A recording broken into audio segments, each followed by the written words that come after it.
Конечно, по-разному сейчас комментируется то решение, которое Григорий Афанасьевич озвучил.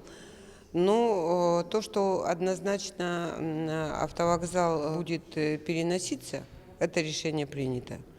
Куда он будет перенесен, сейчас будем думать. Но в первую очередь мы, конечно, будем учитывать удобства для наших горожан. Разные были варианты, мы обсуждаем этот вопрос достаточно давно. Перенос автовокзала на другое место, он не только связан с теми вопросами, которые сегодня появляются у нас на сайтах.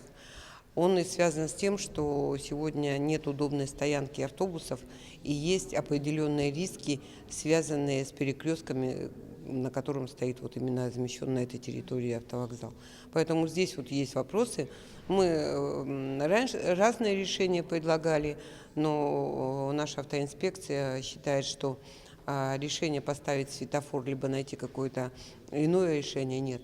Поэтому нужно принимать, решать, и каким образом мы это будем делать, думаю, в самое ближайшее время мы определимся.